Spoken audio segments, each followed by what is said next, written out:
제가 마지막 설교 제목을 가을이 오면 생각나는 예수님이라고 하는 제목으로 함께 말씀을 연구하려고 합니다. 요한계시록 14장 14절부터 있는 말씀입니다.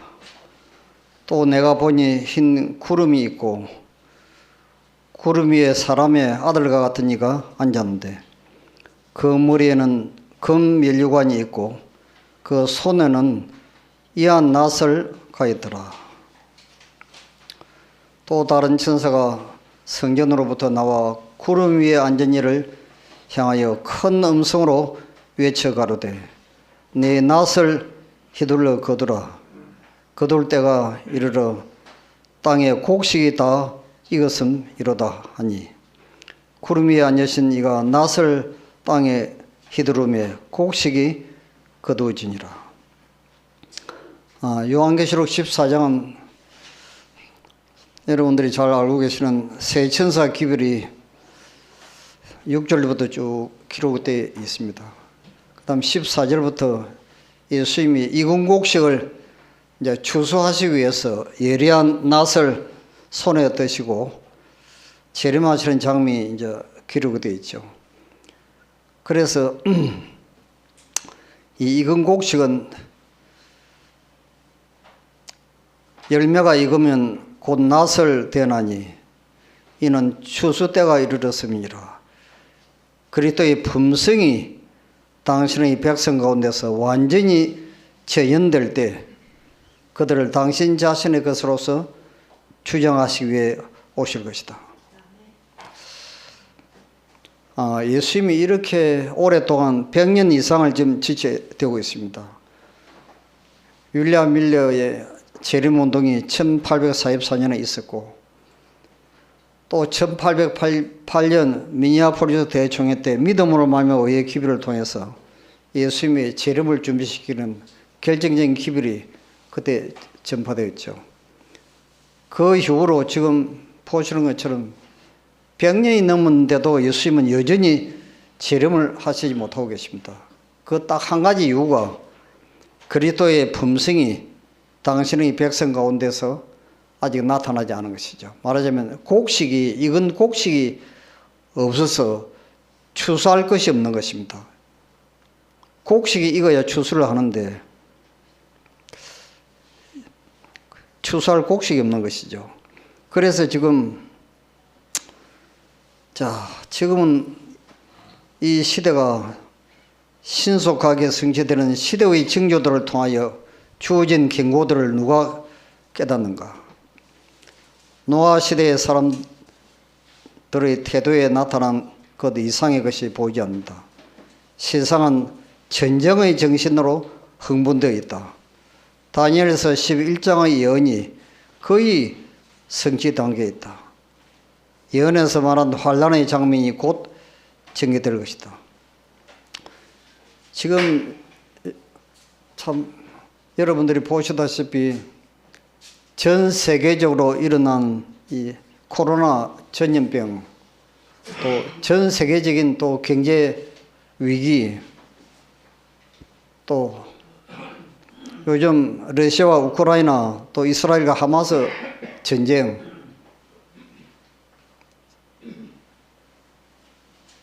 기후변화로 인한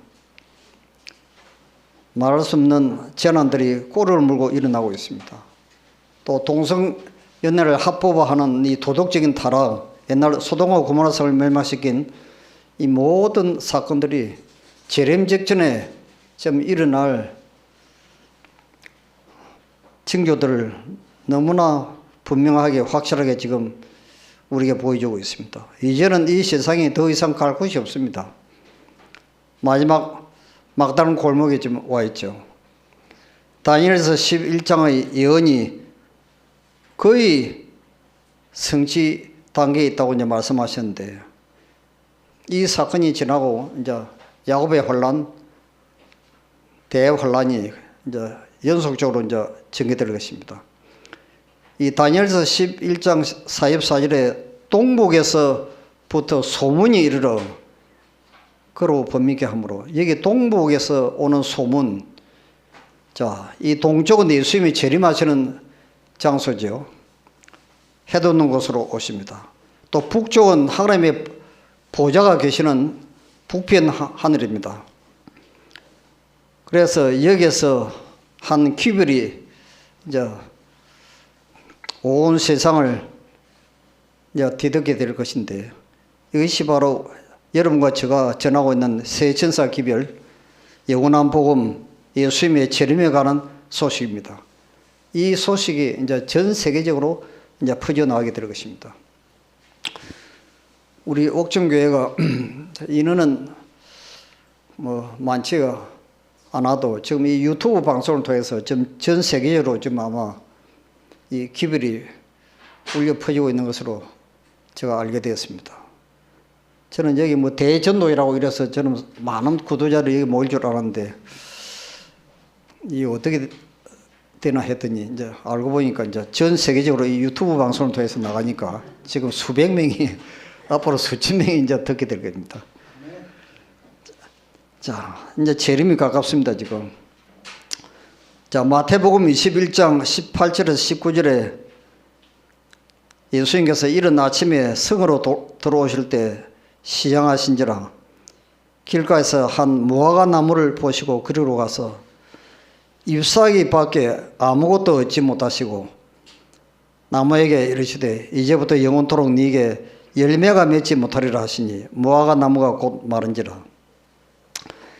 예수님이 너무나 시장하시고 배가 고파서 좀 무화과 나무 열매를 먹고 싶어서 가까이 가서 보니까 잎은 무성한데 단 하나의 열매도 없는 것입니다.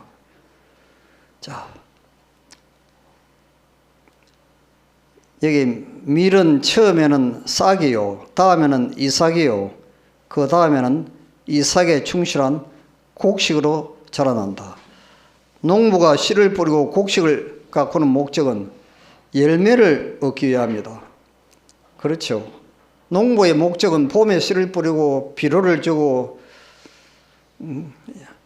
약을 치고 땀을 흘리면서 풀을 뽑고 그렇게 1년 내도록 수고하는 딱 한 가지 목적은 가을에 열매를 얻기 위해서 그렇게 하는 것이죠. 만약에 열매가 없다면 그건 농부가 그런 수고를 할 아무런 이유가 없는 것이죠. 이와 같이 하늘의 농부께서도 당신의 수고와 희생에 대한 보수로서 수확할 곡식을 찾으신다. 그리스도께서는 사람의 마음속에 당신 자신을 재현시키고자 하신다. 그리스도 인생의 목적은 열매를 맺는 일이다. 여러분과 저희 품성 속에 예수님과 같은 품성이 사랑이 나타나야 되는데 이것이 없이는 우리가 하늘에 갈 수 없다는 것입니다. 그러므로 내가 너희에게 이르노니 하나님의 나라를 너희는 빼앗기고 그 나라에 열매 맺는 백성이 받으리라 그랬습니다. 이미 도끼가 나무 뿌리에 놓였으니 좋은 열매 맺지 아니하는 나무마다 찍어 불에 던져오리라. 고 사도 요한, 침례 요한은 말하였다. 나무의 가치는 그 나무의 이름보다도 그 나무의 열매로 결정이 된다. 요한은 유대인에게 하나님 앞에서의 그들의 입장은 그들의 품성과 생애에 의하여 결정될 것이라고 선언하였다. 이러므로 그의 열매로 그들을 알리라. 나더러 주여 주여 하는 자마다 다 천국에 들어갈 것이 아니요 다만 하늘에 계신 내 아버지의 뜻대로 행하는 자라야 들어가리라 그랬습니다. 자, 이 열매가 무엇입니까? 이 성령의 열매죠. 사랑, 희락, 화평, 오래 참음, 자비, 양선, 충성, 온유, 절제. 이 갈라디아서 5장 22절에 있는 이 성령의 열매가 여러분과 저희 삶의 품성 속에 나타나 있다는 것이죠.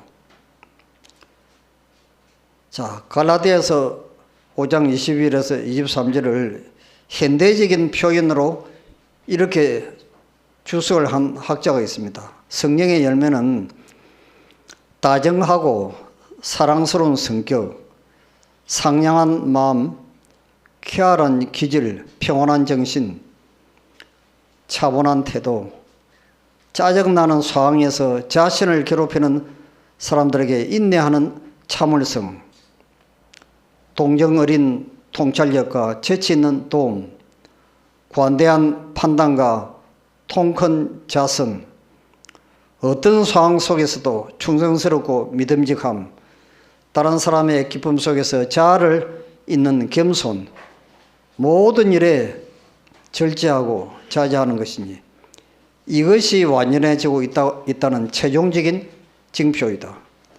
이것이 성령의 열매가 나타나는 성품의 특징이다. 그렇습니다.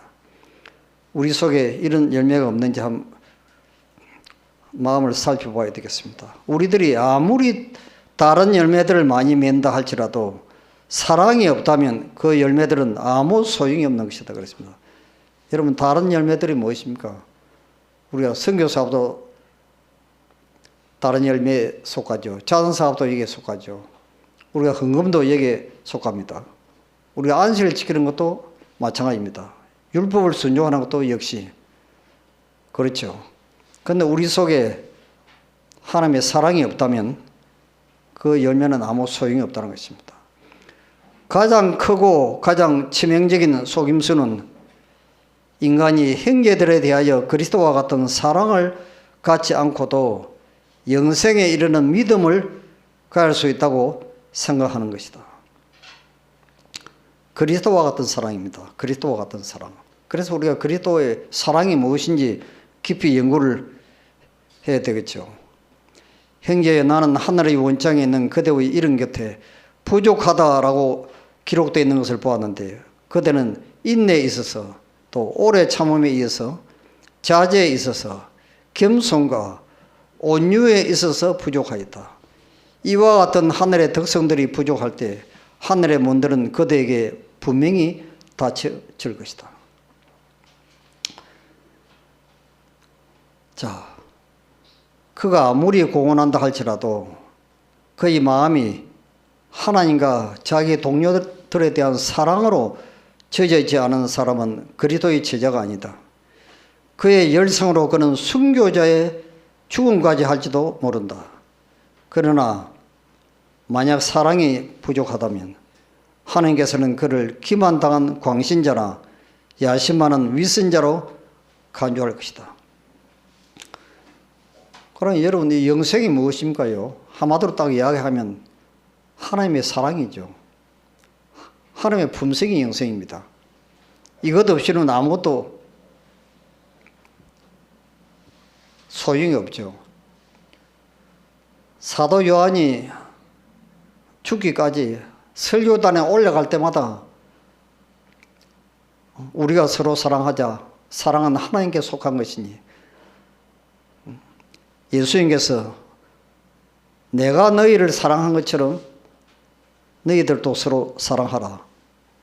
그게 마지막 결론이었고 그것이 영원한 생명인 것을 사도 요한이 깨닫게 되었습니다. 자, 그러니 지금 많은 사람들이 광신주의자이다.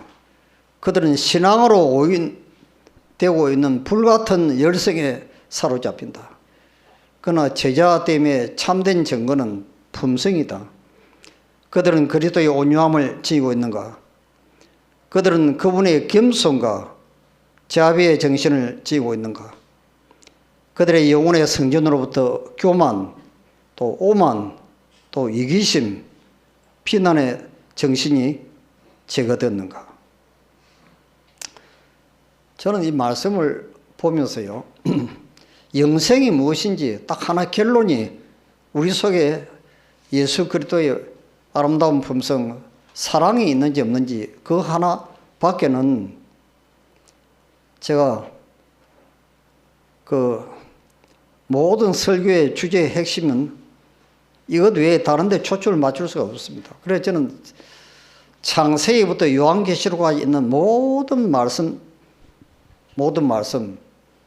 요한복음 5장 39절에 예수님께서 말씀하신 것처럼 이 성경이 곧 나에게 대하여 증거하는 것이라 그랬습니다. 그래서 저는 그때부터 제가 성경을 연구하는 방법이 밤에 찾아온 니고데모처럼 성경을 연구하는 방법이 완전히 달라졌습니다.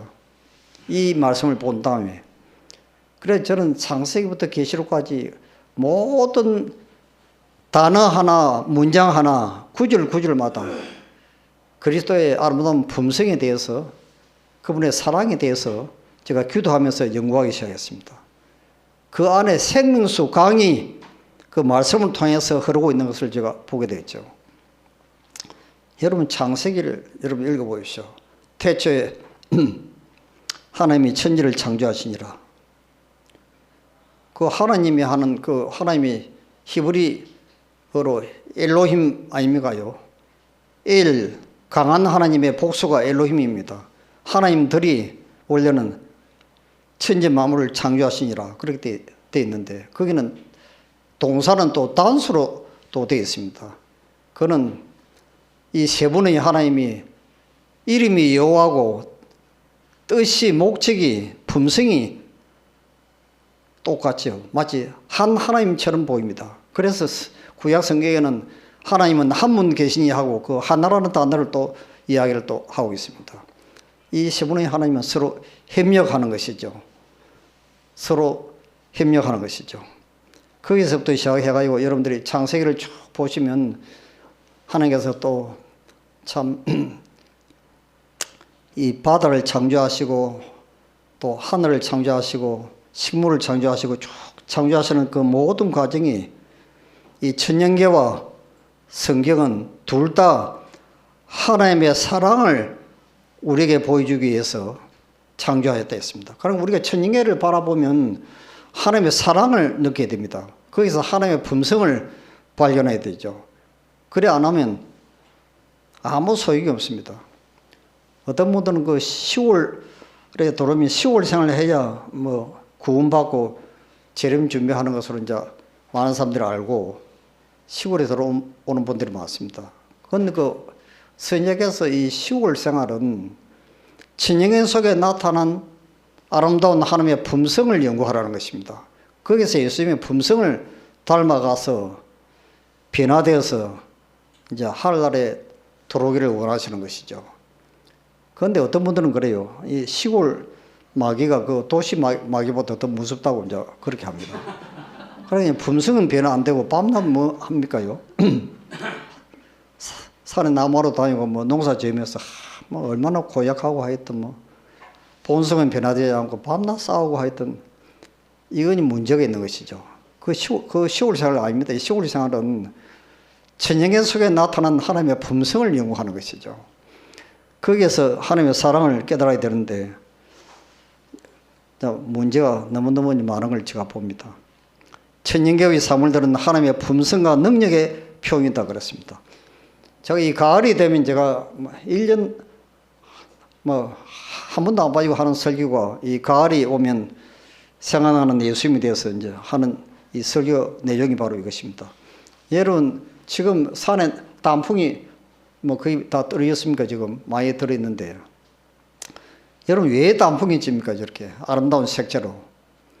겨울이 되면 이제 비가 안 오고 이제 수분이 부족하니까 모체를 살리기 위해서 나귀 자기 스스로 죽음을 택하는 것이죠. 이 하나님의 자아희생적인 하나님의 영원한 사랑을 이 낙엽을 통해서 하나님의 품성을 우리가 이제 깨닫게 되는데 이것이 바로 십자가의 사랑입니다. 갈보리에서 비춰나오는 빛으로 볼 때 자아를 부정하는 사랑의 법칙이 이 세상과 하늘의 생명의 법칙임이 드러날 것이다. 그랬습니다. 자, 우리가 구약 성경에 아주 두 인물이 나옵니다. 사무엘상 18장 1절을 보면 다윗이 사울에게 말하기를 마침에 요나단의 마음이 다윗의 마음과 연락되어 요나단이 그를 자기 생명같이 사랑하니라 라는 말씀이 기록되어 있습니다. 세자로 태어난 요나단은 여러분 요나단이 사울왕 아들 아닙니까요? 자기 아버지를 이어서 왕이 되게 되는데 이 요나단은 하나님의 뜻에 의해 자기가 제쳐진 바 된 것을 알고는 경쟁자에게 친구로서 가장 친절하게 충실한 태도를 보였다. 경쟁자에게 이 경쟁자가 다윗이죠. 아마 김정은이 같으면 아마 벌써 이 암살시켰을 겁니다. 그렇죠. 그 왕 자리를 이제 빼앗기는 것 때문에 이제 그런 것이죠. 자신의 생명이 위태로움에도 불구하고 그는 다윗의 생명을 보호하였고 자기 아버지의 세력이 쇠하여 가는 음울한 시기 내내 그 아버지의 곁을 떠나지 아니하다가 결국 그 옆에서 죽었다. 요나단의 이름은 하늘에 소중히 간직되어 있으며 그의 이름은 이 땅에서 이타적인 사랑의 존재와 힘에 대한 증인으로 서 있다. 이 요나단이 자기가 왕위에 올라가야 되는데 다윗을 위해서 자기 희생을 한 것입니다.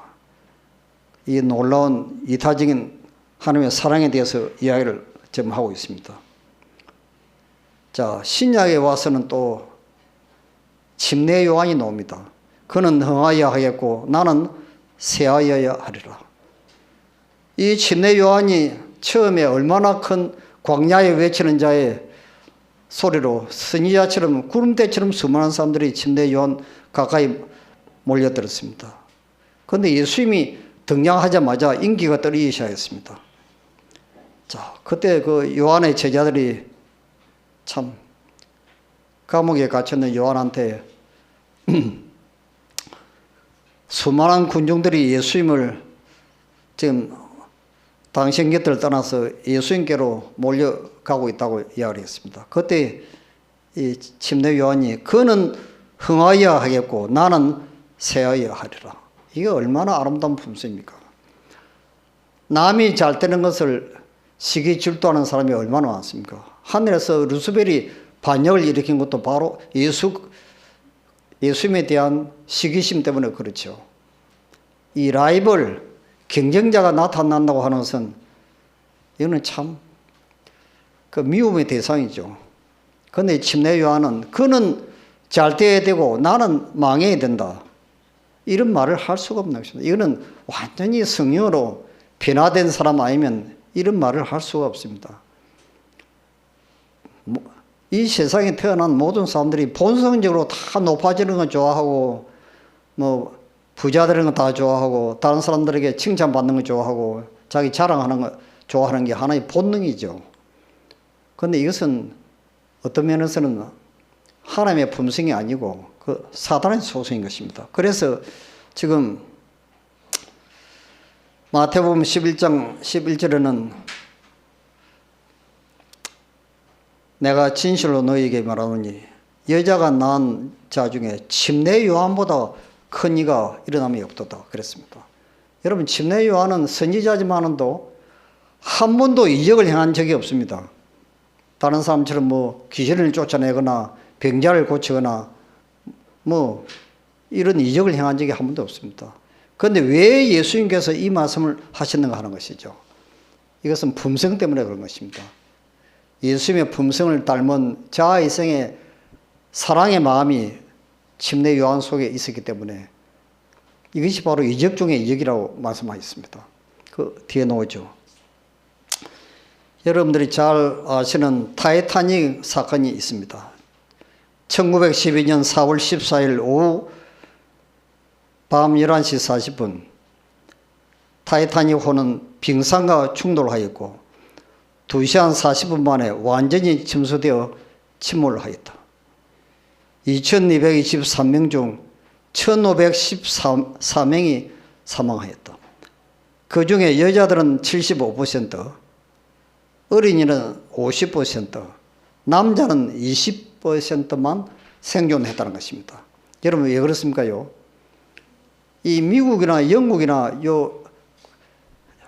유럽 사람들은 이 기독교 국가에서 자란 사람들은 이 그리스도의 정신, 자아희생적인 사랑, 다른 사람의 행복을 위해서 나 자신을 희생하는 그 자아희생적인 사랑을 어릴 때부터 습관적으로 그들은 관습적으로 그들은 배워왔기 때문에 사고가 났을 때 제일 노약자부터 그 구명보트에 먼저 태워서 보낸 것입니다. 나이 어린 아이들, 그 다음 여자들, 그 다음에 노인들, 제일 연약한 사람부터 차례대로 구명보트에 태운 것이죠. 그래서 남자들은 자원에서 다 죽었습니다. 딱 20%만 생존했습니다. 여러분들이 잘 아는 거기 보면 8명이 지금 바이올린을 연주하고 있죠. 그 유명한 이야기죠. 월레스 하트레이가 지휘하던 8명의 악단은 전원 사망하였다. 이들은 기울어져가는 간판 위에서 계속 연주를 하였다. 공황 상태에 빠진 승객들의 마음을 안정시키는 효과가 있었다고 한다. 이것이 오늘날 위대한 미국을 만든 것이 바로 이것입니다. 청교도 정신이죠. 예수 그리스도의 정신입니다. 다른 사람을 위해서 나를 희생시키는 자희생적인 하나님의 사랑이 이제 여기에 나타나 있는 것입니다. 그래서 예수님이 어린 시절에 예수님의 어머니 마리아가 그 요셉에게서 데려온 다른 행위들과 같이 생활하는 가운데 아주 놀라운 사실을 하나 발견했습니다. 이 예수님은 사람이 아닌 것을 알았습니다. 왜냐하면 그가 하는 모든 행동마다 자기를 부인하고 다른 사람의 행복과 유익을 위해서 자기를 희생하는 하나님의 품성이 나타난 것을 깨닫게 된 것입니다. 그래서 이 마리아는 이 예수는 사람이 아니고 하나님이다. 그걸 그때부터 알았다는 것입니다. 이런 그 시대 소망에 기록되어 있습니다. 이게 놀라운 발견입니다. 그래서 이적 중에 제일 큰 이적이 바로 하나님의 품성을 드러내는 것입니다. 예수님이 얼마나 많은 이적을 행했습니까? 죽은 자도 살리고 배고픈 사람들도 광야에서 참 보리떡 5개와 물고기 2마리 가지고 수천 명을 먹이시고 바다 위를 걸으시고 얼마나 많은 병자들을 불치의 병자를 치료했지만도 그것보다도 더 큰 이적은 자희생적인 사랑, 다른 사람을 위해서 나 자신을 희생할 수 있는 자희생적인 거듭난 변화된 예수님의 품성을 닮은 그 사람의 품성보다 더 큰 이적이 없다는 것입니다. 이것이 열매죠. 그래서 지금 여러분 이 과일이 열기까지 그 성장 과정을 우리가 영적으로 여러분 생각해 보시겠습니다. 인조 사과가 있고 진짜 사과가 있습니다. 그렇죠? 제가 사는 그 예천 그 가까운데 그 목재문화체험관이 있습니다. 거기 가면 인조 사과도 만들어 놓고 인조 복숭아도 만들어 놨습니다. 여러분 인조 사과는 누가 만들었습니까? 이건 사람이 만든 것이죠. 플라스틱으로 사람이 만든 것이 인조 사과입니다. 또 맛도 없습니다. 향도 나지 않습니다. 영양분도 없어 먹으면 죽습니다. 이거 사과가 또 열리기까지 성장하는 과정이 또 없습니다. 뭐 자라나고 꽃이 피고 뭐 열매 맺고 하는 과정이 없죠. 자, 이걸 영적으로 하면 비유로 설명해 보면 랍비들은 저희의 의가 하늘에 들어가는 통행거이라 생각하였으나 예수께서는 그 의가 불충분하며 가치가 없다고 선언하셨다. 외관적인 의식과 진리에 대한 이론적인 지식이 바리새인의 의의 본질을 이루고 있었다. 랍비들은 율법을 지키는 자신의 노력으로 말미암아 거룩해진다고 주장하였다. 의식의 준수에는 철저한 반면에 저희의 생애는 부도덕하고 저소가 있다. 그들이 가졌다고 주장하는 그런 의는 결코 하늘 왕국에 들어갈 수가 없었다. 그러니까 예수님께서 제자들에게 너희들의 의가 서기관과 바리새인의 의보다 더 낫지 않냐면 아무도 하늘나라에 들어갈 수 없으리라 하는 이 말씀이 이것을 지금 이야기하는 것이죠. 자, 이것을 쭉 자세하게 예수님이 말씀하셨습니다.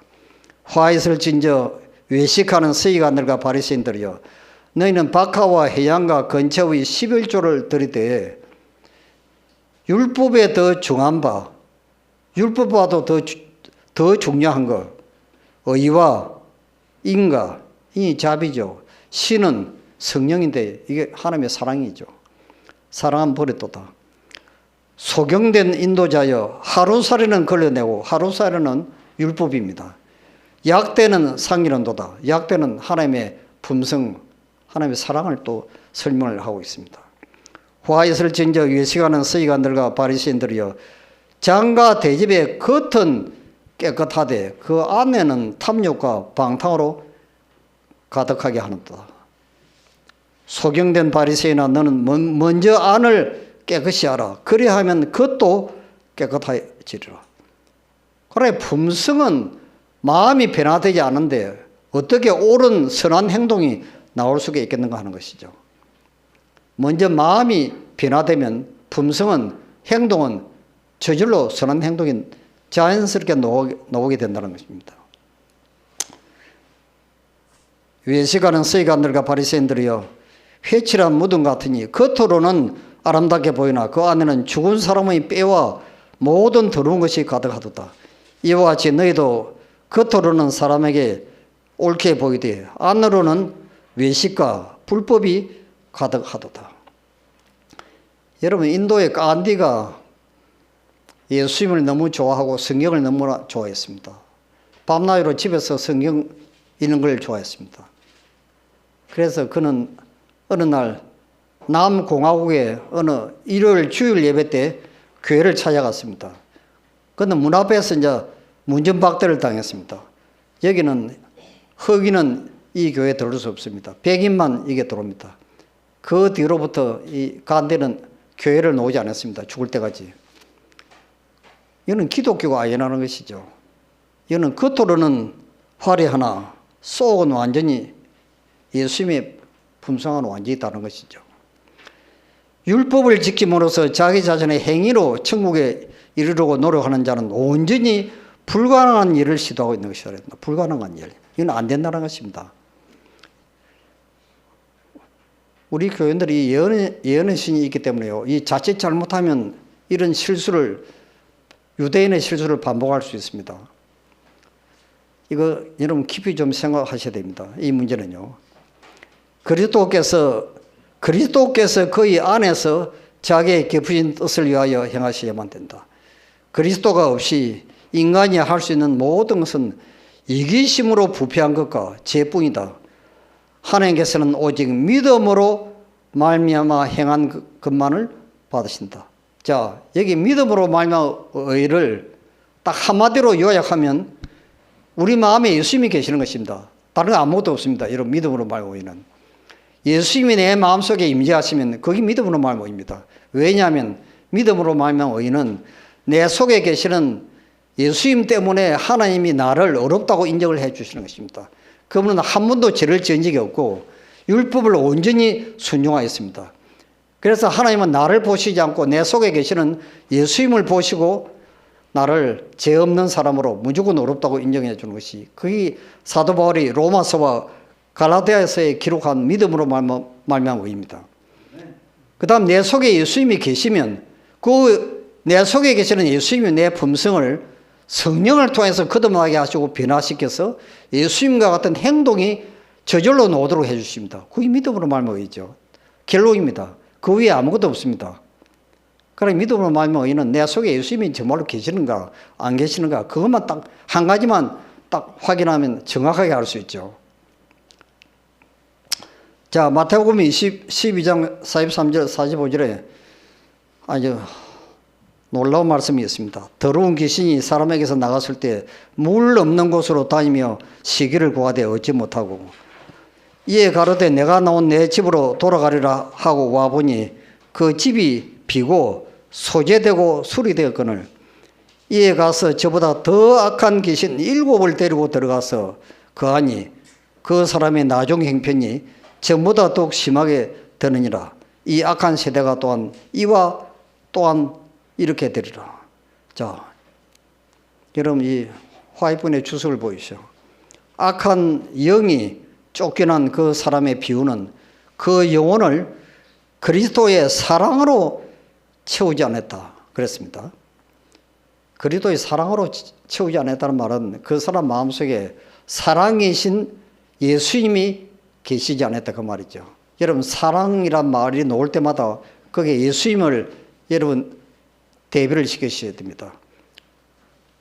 그 심령을 비울 뿐만 아니라 그 공간을 거룩한 전명자에게서 채워야 될 것을 설명하고 있는 것이다. 거룩한 전명자가 예수 그리스도죠. 그러나 그에게 어려움이 닥친 것은 그 마음이 청소되고 수리된 후에 그 하늘의 손님의 임재를 초청하는 일에 실패했다. 마음을 비우는 것으로 충분하지 않다. 우리는 그 빈자리를 하나님의 사랑으로 채워야 한다. 그러니 사랑이란 말하고 성령이란 말하고 예수 그리스도라고 하는 말이 똑같은 말입니다. 여러분 그걸 아셔야 됩니다.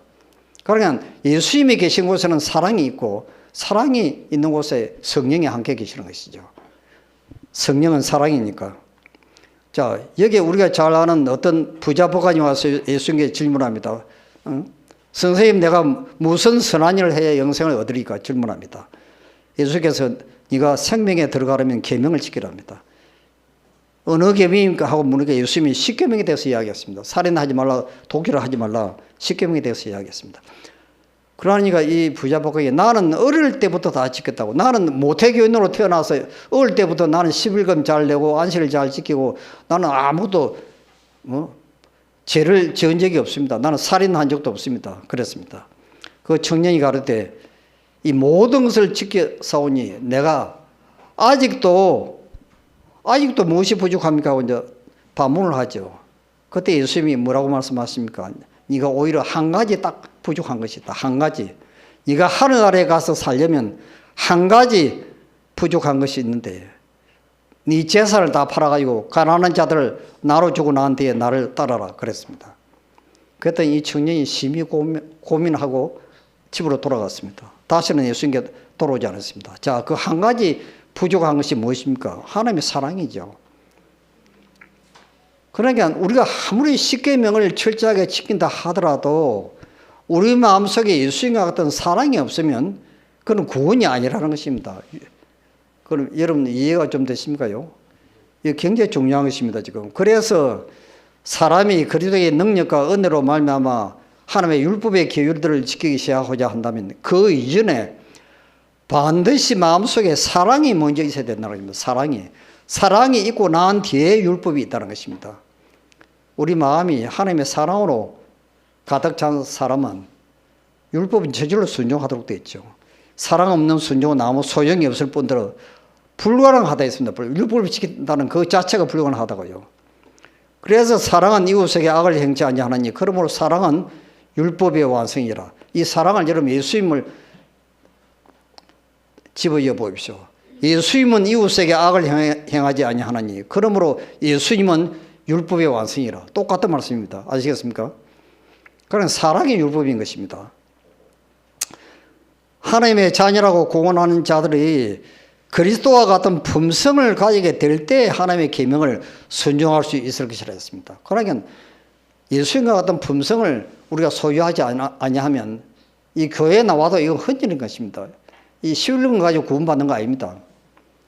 그렇죠? 안식을 지킨다고 구원받는 것도 아닙니다. 이거는요, 그리스도와 같은 품성을 가지면 율법은 그게 저절로 따라오도록 되어 있습니다. 저절로.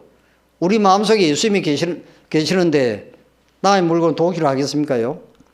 있을 수가 없죠. 예수께서는 청년들에게 하나님의 계명을 지키는 것은 곧 자신들 속에서 그리스도의 품성을 재현하는 것임을 계속 가르쳤다고 말씀하셨습니다.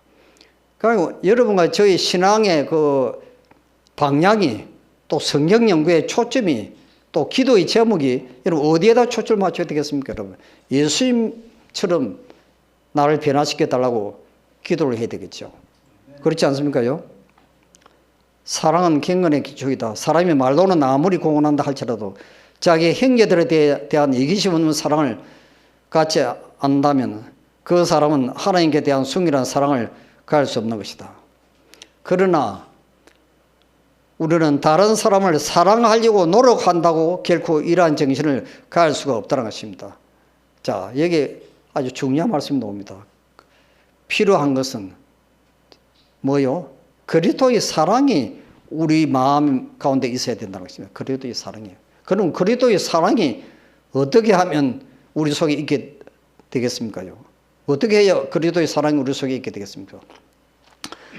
자, 제가 시간이 다 됐는데 제가 10분만 좀 하겠습니다. 제가 전도에 끝나고 가야 되니까 여러분 10분 좀 기다려 주시기 바랍니다.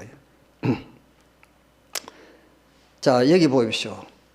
그들은 스스로 빛을 발하기 위해 예수이지 말고 예수님이 발 아래 앉아야 하며 그분께 배워야 한다.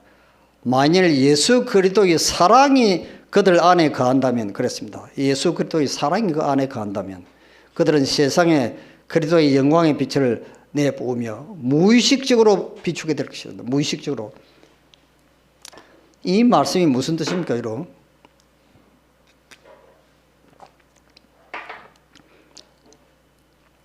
그리스도를 따르는 사람들은 세상의 빛이 되어야 한다.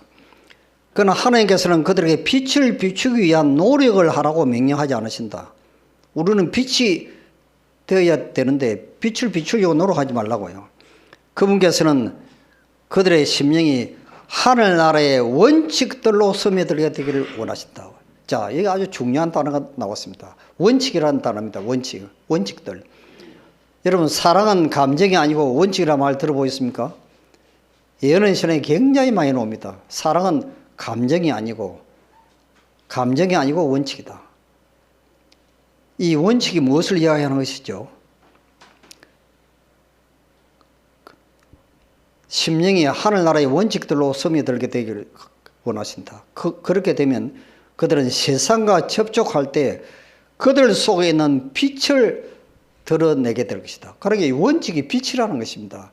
그게 바로 무엇을 이야기하느냐면 화이폰이 고린도전서 13장을 이야기했습니다. 고린도전서 13장에 무엇이 나오죠? 그 유명한 사랑의 장이죠. 사랑은 오래 참고 사랑은 온유하며. 주인께서는 나에게 당신의 백성들의 주의를 고린도전서 13장으로 돌이키도록 요구하신다. 이 장을 날마다 읽으라. 그들의 심령 속에 그것이 가르치는 그 교훈을 명심하게 하라. 그리스도와 같은 사랑은 하늘나라에서 태어난 것임을 배우라. 그것 없이는 다른 모든 자격들이 무가치한 것임을 알라. 그랬습니다. 고린도전서 13장입니다. 이걸 여러분들이 매일 이으시고 그 사랑은 오래 참고 예수님께서 얼마나 잘못한 죄인들에 대해서 오래 참으신지 그걸 연구하라는 것입니다. 사랑은 온유하며, 그 온유가 무엇입니까? 다른 사람들이 나한테 잘못할 때 그걸 용서해주고 참고 관용하는 것이죠. 그래서 고린도전서 13장에 나오는 그 사랑은 오래 참고 사랑은 온유하며 투기하는 자가 되지 아니하면 그 하나하나 그 모든 것들이 다 원칙들입니다. 원칙. 자, 그래서 자기의 행함으로 구원을 얻으려고 하는 그러한 사람들은 그 표준에 달하지 못한 자들을 판단하게 합니다. 이것이 인조사과처럼 아주 변화되지 못한 사람들의 품성의 특징이죠. 이기적이고 편협한 비평의 분위기는 고상하고 관대한 정신을 맡고 자기 본연의 판사와 정당원이 되게 한다. 편론을 받지 아니하려거든 남을 편론하지 말라 하셨다. 내 자신을 남의 표준으로 삼지 말라. 네 의견, 업무에 대한 네 견해, 성경에 대한 네 해석을 가지고 남에게 대한 표준으로 만들지 말고 남이 네 이상에 달하지 않아도 정죄하지 말라. 저들의 정신에 관해서 추측을 하나 판단을 하지 말라 하시면다.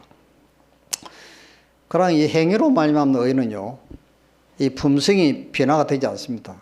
이는 완전 사단처럼 되어버립니다. 그렇기 때문에 자꾸 자기가 도달한 표준만큼 자꾸 다른 사람을 판단하고 자를 재어가지고 이제 믿음 없다고 하고 비판하는 그런 그 성격이 자기도 모르는 사이에 계속 나타납니다.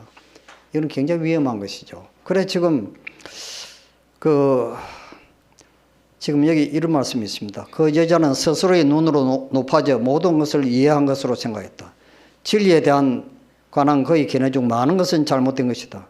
그녀는 자부심이 강하고 자신의 판단에 의해서 독선적이다. 그녀는 가르치기 위하여 나가기는 하지만 가르침 받기를 원치 않는다. 그녀는 교훈받기를 싫어하고 하나님의 종들을 통하여 주어지는 그분의 교훈을 무시해 버린다. 마치 바리새인처럼 그런 자신의 선한 행실을 열거한다. 이게 이제 참 그 플라스틱으로 만든 인조사과하고 똑같은 율법으로 행위로 말미암아 의의 그 하나의 특징입니다. 그래서 이 딕 티비처라는 신학자가 이제 이런 겸손이란 무엇인가 하는 것에 대해서 이야기했습니다. 겸손은 내가 생각하는 것이 반드시 옳은 것이 아니라고 하는 생각입니다. 이게 겸손한 것이죠. 내가 생각하고 있는 것이 반드시 옳은 것이 아니라고 하는 거. 그 다음 두 번째는 내가 가진 기준이 모든 이에게 또 똑같이 적용되지 않는다는 겸손. 이게 겸손의 한 사람의 특징입니다. 그 다음 또 내가 알고 있는 지식은 모든 지식의 극히 일부분이라고 하는 겸손한 마음입니다. 그렇죠. 이 깡통이 그 비어 있으면 소리가 크죠. 또 내가 입은 상황이 모두 상대방에게만 잘못이 아닐 수 있다는 겸손입니다. 나도 잘못이 있다는 것을 인정하는 것이죠. 자, 그래서 지금 이 대영 제국에 그때 해가 지지 않는 그 영국에 아주 유명한 두 사람이 있습니다. 해가 지지 않는 대영 제국 시대에 유명한 수상이 둘이 있었는데 윌리엄 그레더스턴과 벤자민 디즈렐리입니다. 이들의 얽힌 유명한 일화는 능력 있는 사람이 누구인지 통찰력을 줍니다. 두 사람과 같이 식사를 한 경험 있는 사람들이 한결같이 이렇게 말했다고 합니다.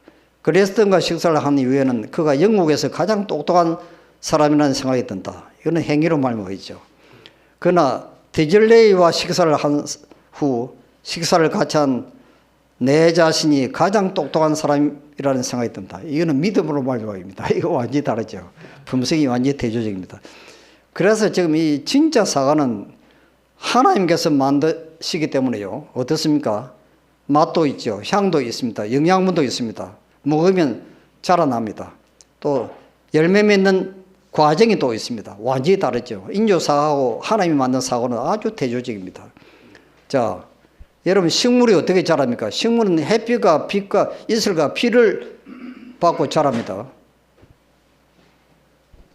그래서 예수님께서 들에 피는 백합화를 보라고 이제 이야기를 했습니다. 어린아이가 어떻게 자랍니까? 여러분 어린아이가 어떻게 자랍니까? 채들 먹고 자라고 뭐 영양분을 얻어먹고 자라죠. 초목이나 어린아이나 자라는 과정이 하나님께서 키우시기 때문에 똑같습니다. 자라는 과정이. 그래서 예수님은 빛이시요 하늘에서 내리시는 또 이슬이요 하늘에서 내리시는 떡이라고 말씀하셨습니다. 예수 그리스도 안에 무엇입니까? 빛도 있고 물도 있고 영양분도 있고 모든 것이 다 있는 것입니다. 그래서 우리는 예수님이 우리 마음속에 들어오시기만 하면 모든 것이 변화되고 아주 놀라운 변화가 일어납니다. 그래서 지금 이 사실은 믿음으로 말미암아 의인은 여러분 자세히 보시면 예수님이 그 사람 마음속에 있는지 없는지 그걸 보면 알 수 있는 것이죠. 마음속에 예수님이 계시면 예수님께서 어떻게 행동하라고 하는 지시를 한다는 것입니다. 누가 합니까? 지시를. 내 속에 계시는 예수님이 그렇게 하는 것이죠. 사마리아인은 착한 사마리아 사람이 지금 돌에 맞아 다 죽어가는 원수 유대인을 살렸습니다. 사마리아인은 친절하고 사랑스러운 마음의 명령을 이행함으로 자신이 율법을 행하는 자임을 입증하였다. 자, 누가 명령을 했습니까? 이 사마리아 마음 속에 계시던 예수님이 명령을 한 것입니다. 그러나 우리 마음속에 예수님이 계시면 모든 생애의 변화가 일어나고 행동이 달라지는 것이죠. 그런데 가룟유다는 그 사람 마음속에 마귀가 들어앉아 있으니까 예수님을 팔아먹으라고 하는 명령을 내린 것입니다. 그 예수님의 명령을 내린 거죠. 그래서 결론적으로 이제 말씀드리면 예수님은 말씀을 통해서 우리 속에 거하십니다. 말씀. 그러니까 여러분 말씀을 깊이 연구하시고 기도하시고 교회 오시면 말씀을 귀담아 들으시고 하면 그 사람 속에 예수님이 거하시는 것이죠. 신실한 마음으로 그분의 말씀을 순종하고 싶은 충동이 일어납니다. 그 충동을 누가 줍니까? 예수님이 주시는 것이죠. 자, 그리스도의 마음을 품은 사람은 그리스도 안에 있는 사람입니다. 그리스도의 마음. 여러분, 그리스도의 마음이 어떤 마음입니까요? 부드럽고 친절하고 동정이 많으시고 언제나 다른 사람들에 대하여 사랑이 깊으신 그분은 하나님의 품성을 나타내시다. 그러니까 다른 사람의 행복을 위해서 나 자신을 희생하는 이타적인 사랑을 가지고 있는 사람은 그 사람 마음속에 예수님이 계신다는 증거라는 것입니다. 이거는 우리가 할 수 없는 일입니다. 그래서 예수님은 만나는 사람마다 당신은 어느 교회 다닙니까? 당신은 무슨 교리를 믿고 있습니까? 그런 질문을 한 번도 한 적이 없다는 것입니다. 그냥 도움이 요구되는 모든 사람을 위하여, 심지어는 짐승까지, 공중에 날아다니는 새까지 그들을 도와주기 위해서 애썼다는 것이죠. 이기심이 죽었을 때, 어뜸이 되고자 하는 분쟁심이 사라졌을 때 감사의 정신이 마음에 가득 차고 사랑이 생애를 향기롭게 하는 때, 오직 그런 때에만 그리스도께서 우리 안에 거하시고, 우리 속에 예수님이 거하시는 방법이 자아가 사라질 때 예수께서는 인간 안에 살게 된다. 그는 그리스도 안에 거하게 되고 그리스도는 그 안에 살게 된다. 형제들아, 내가 그리스도 예수 우리 주 안에서 가진 바 너희에게 대한 나의 자랑을 두고 단언하노니 나는 날마다 죽노라 그랬습니다. 자, 시간이 다 돼서 제가 이제 설교를 마무리를 하겠습니다. 그리스도께서 내 마음 가운데 계신 것을 내가 어떻게 알 수 있느냐라고 말한다.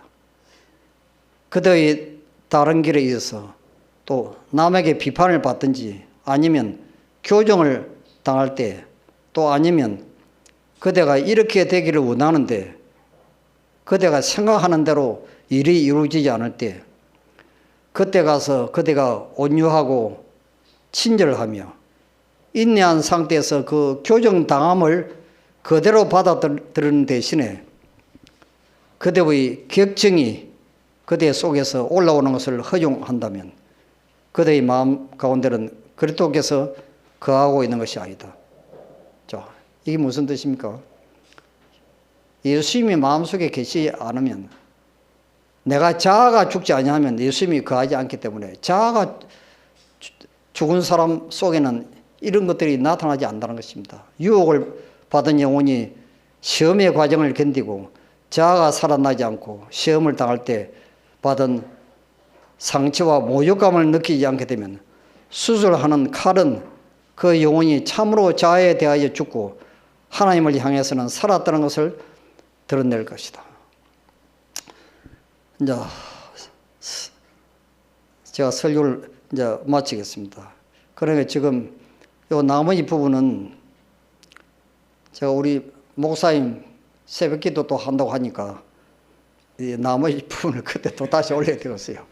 이 시간이 모자라서 제가 너무나 많은 말씀을 준비했는데 다 하지 못할 것 같습니다. 그래서 우리가 무덤에서 어떤 사람들이 부활하느냐면 그들은 하나님의 품성에 참여한 자들이기 때문에 죽은 자로부터 이끌려 내몰박한다. 그렇게 되어 있습니다. 하나님의 품성. 여러분 이제 이해가 좀 되십니까요? 그러니까 열매가 익으면 곧 낫을 되나니 추수 때가 이르렀으니 그리스도의 품성이 당신의 백성 가운데서 완전히 재현될 때 그들을 당신 자신의 것으로도 주장하시기 위해 오실 것이다. 이것이 이제 결론입니다. 자, 기도하고 마치겠습니다. 하늘에 계시는 아버지, 며칠 동안 저희들과 함께 성령으로 주님께서 함께 하심을 진심으로 감사합니다. 예수님의 재림이 너무나 임박한 마지막 위기의 시기에 저희들이